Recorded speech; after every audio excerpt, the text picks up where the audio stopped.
No dia 30 de maio, Donald Trump foi julgado culpado pelo crime de falsificação de documentos comerciais e fraude contábil para encobrir um pagamento de $130 mil antes da eleição presidencial de 2016, para silenciar a então estrela pornô Stormy Daniels, que alegou ter tido um caso amoroso com o então candidato. Abre aspas, a Madre Teresa não conseguiria vencer essas acusações. A coisa toda é manipulada, fecha aspas, disse eles aos repórteres que estavam presentes no tribunal. Ou seja, Trump se considerou perseguido por Joe Biden e, por consequência, pelo Poder Judiciário. E aí ele, então, seguiu nessa narrativa aí de atacar o próprio Judiciário, né? Embora seja a primeira condenação criminal contra ele, a decisão sobre 34 acusações foi de um júri popular. 12 civis moradores de Nova York, de forma unânime, decidiram que Trump era culpado. No dia seguinte, Trump atacou os próprios advogados que se encarregaram da sua defesa. Existe uma possível perseguição contra Trump? Esses comportamentos do Trump, assim, espontâneo, informal, agressivo, atacando as instituições e até os próprios advogados, é uma forma muito peculiar de alguns políticos da direita em vários lugares do país, inclusive no Brasil, né? Isso, afinal, é uma forma de marketing político? Eu queria já passar para vocês e ouvi-los a respeito dessa questão aí, dessa forma ostensiva do Trump com relação às instituições e até os próprios advogados.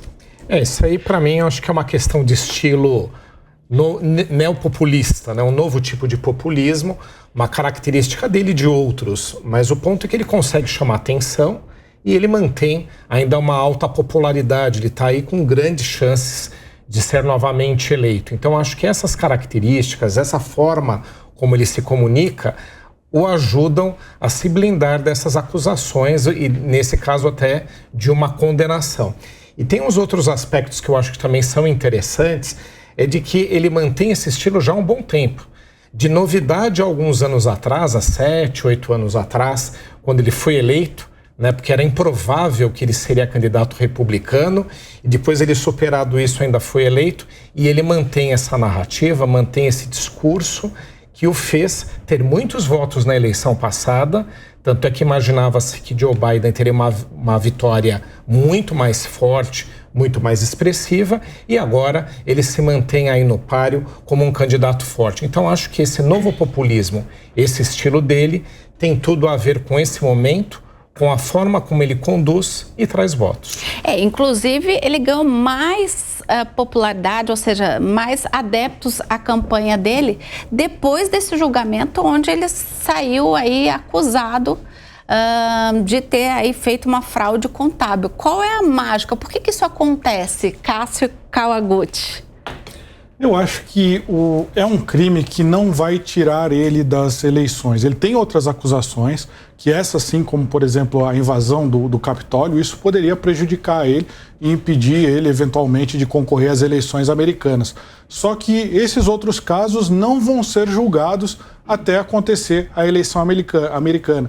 Ele está sendo julgado por fraude contábil, mas o que está em jogo ali, na verdade, é essa questão moral. Poxa, ele saiu com uma atriz pornô ou não? E como que ele está fazendo para reverter isso? Ele diz, não, está havendo uma guerra jurídica contra mim. O que esse termo em inglês que se chama de lawfare, ou seja, você tentar impedir que o sujeito participe da política, fazendo uma série de ataques, segundo ele, infundados, para impedi-lo, para ter um ganho político.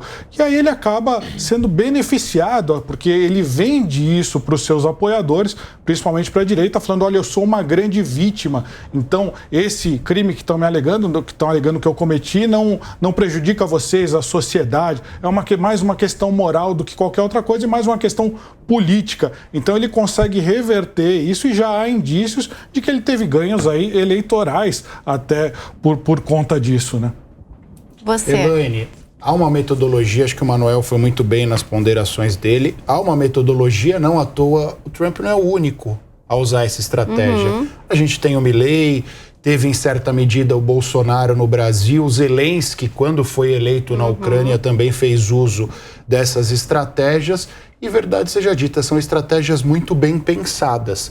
Há uma parcela da população que carecem, ou pelo menos anseiam esse tipo de coisa. E é essa parcela da população que contribui para a eleição destes políticos, desse espectro político, e mais do que isso, essa parcela da população que se sente contemplada e acaba até aumentando os votos destas pessoas nessa situação. Então é uma tendência do mundo e o Trump talvez seja, entre todos esses líderes, o que surfe melhor essa tendência.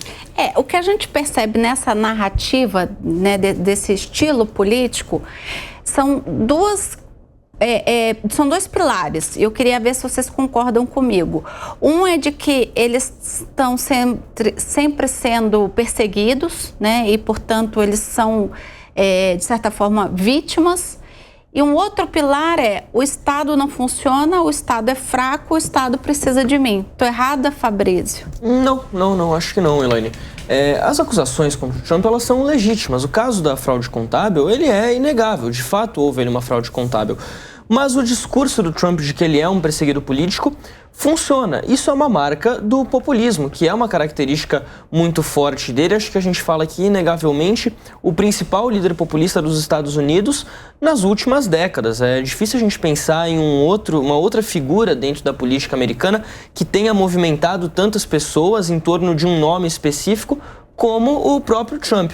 Mas, de fato, houve uma vontade do governo Biden, dos democratas de maneira geral, de tentar imputar nele uma figura de criminoso, uma figura de uma pessoa que não está hábil a voltar ao governo, à Casa Branca. A gente lembra, inclusive, que ele passou por um processo de impeachment depois de ter deixado o cargo, porque havia uma vontade ali clara, muito clara, dos democratas, de que ele não voltasse a concorrer às eleições presidenciais, porque sabem que é uma figura indiscutivelmente forte, tanto que a gente está aqui agora há meses das eleições americanas e ele desponta como o favorito para vencer essa disputa. Então, as acusações, elas de fato são legítimas, o papel da justiça é julgar, e ele tem direito à ampla defesa, não se nega que ele tem direito à defesa de maneira alguma, mas é um discurso que penetra muito bem na sociedade americana como um todo, porque inclusive, a gente não viu esse tipo de movimentação contra outros ex-presidentes ou outros políticos americanos. É algo praticamente inédito, principalmente nos últimos anos para cá. O Bill Clinton passou por um processo, mas que não chega nem perto do que o Trump tem visto ultimamente. E isso é algo realmente muito novo na história americana, por isso que ele consegue se beneficiar bastante desse discurso, Elaine.